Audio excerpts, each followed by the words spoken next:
Have you ever been hurt by someone who never said sorry? Someone who walked away like nothing happened while you were left, holding everything, the pain, the silence, the questions that never got answered.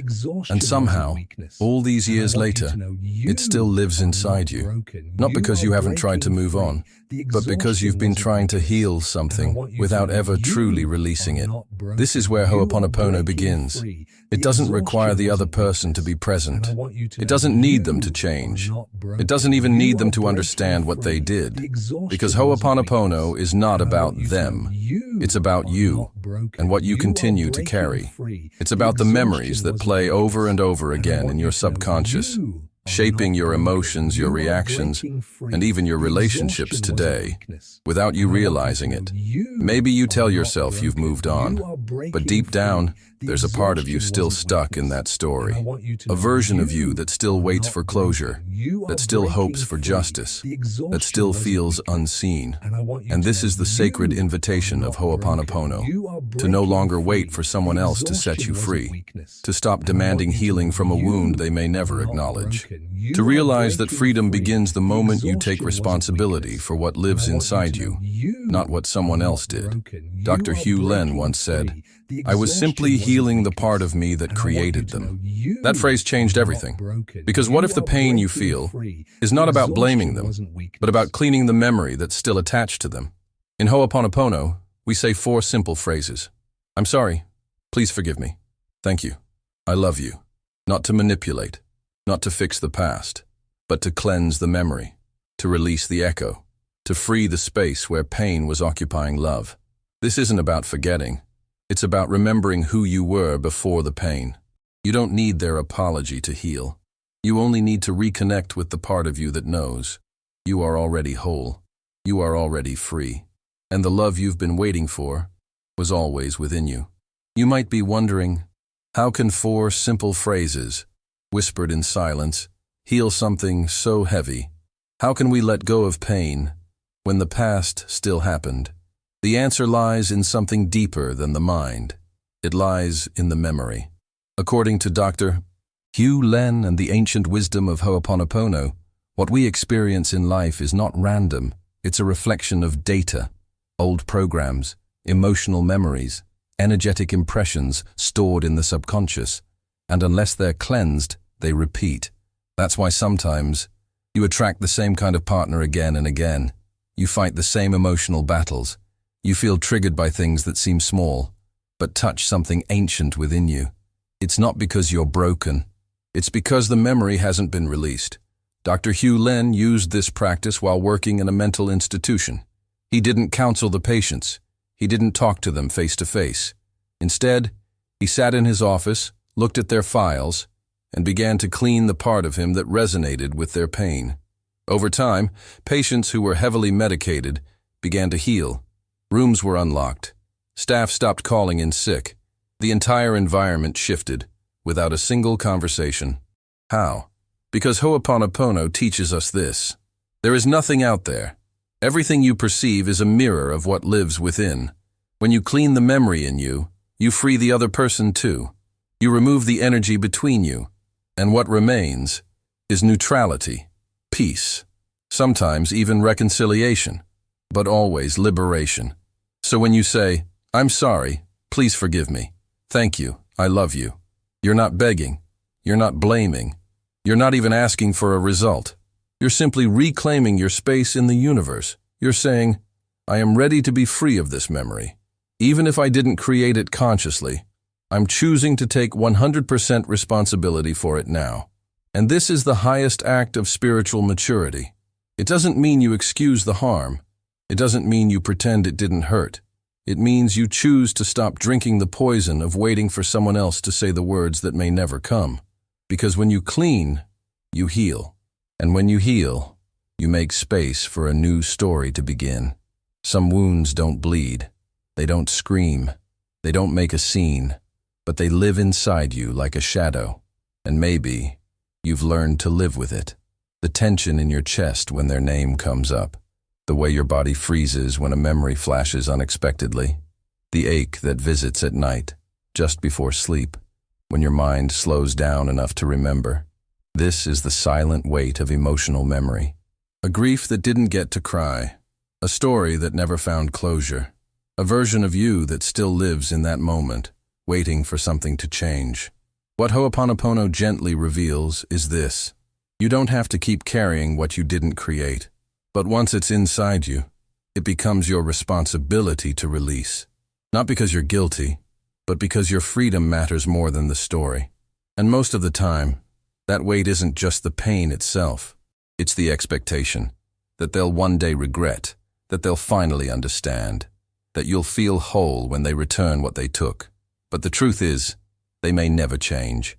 They may never see it the way you see it. They may continue living their life as if nothing ever happened. And that's where most people stay stuck, caught in an invisible agreement. I'll let go when they apologize.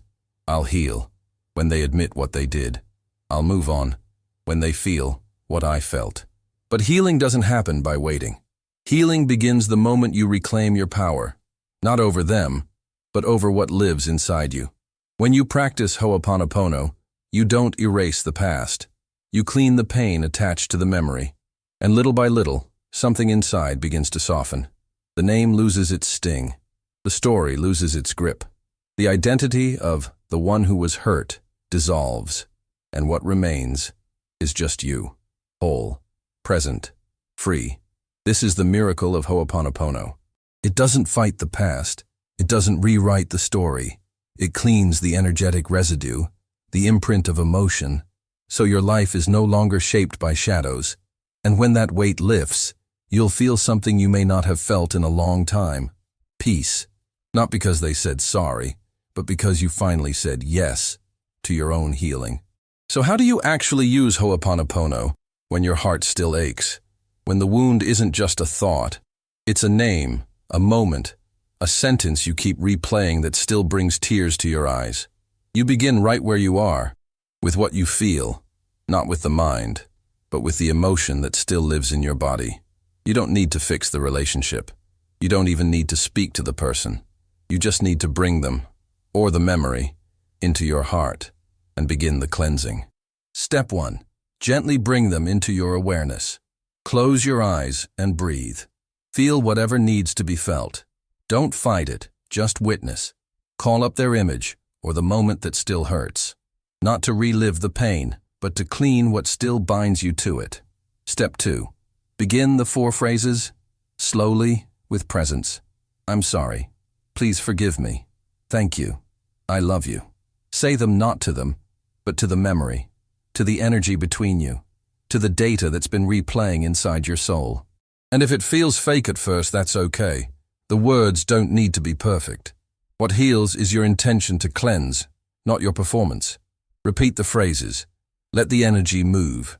Let the tears come, if they need to. Example 1. For the mother who never saw you, Mum, I'm sorry for all the pain between us. Please forgive me for carrying this for so long. Thank you for the life you gave me. I love you. Beyond the words we never said. You don't need her to change. You just need to clean what still keeps your love locked behind old walls. Example 2. For the partner who betrayed you. I'm sorry for the part of me that attracted this pain. Please forgive me for all the stories I kept replaying. Thank you for showing me what I now choose to release. I love you, and I set us both free. This isn't weakness. This is spiritual sovereignty. Example 3. For yourself. Yes, sometimes the most important person to clean with is you. I'm sorry for all the times I didn't protect you. Please forgive me for abandoning myself. Thank you for surviving. I love you. Even now, even still. You can do this daily, with past relationships, with someone who passed away, with a parent, a child, a version of you that still hurts. Because every time you clean, you release one more thread of suffering, and what takes its place is love. Not love for them, but for you. For the you that's finally ready to live unchained. Healing doesn't always look like peace. Sometimes it looks like silence. Sometimes it looks like crying in the middle of the night for something you thought you had already let go. And that's okay. Because healing is not a straight line. It's not about waking up one day and suddenly feeling free. It's about noticing, gently, that you're no longer reacting the same way. You might not realize it at first, but maybe now, when you hear their name, your chest doesn't tighten like it used to. Maybe you remember the pain, but it doesn't own you anymore. It passes, like a wave that comes but doesn't drown you this time. That's healing. It's in the way you choose your words more consciously, in how you pause before repeating the same pattern, in how you respond with softness, even to the parts of you that are still afraid. Here are some quiet signs that your soul is healing. You feel less urgency to be understood. You stop needing others to get it, because you get it now.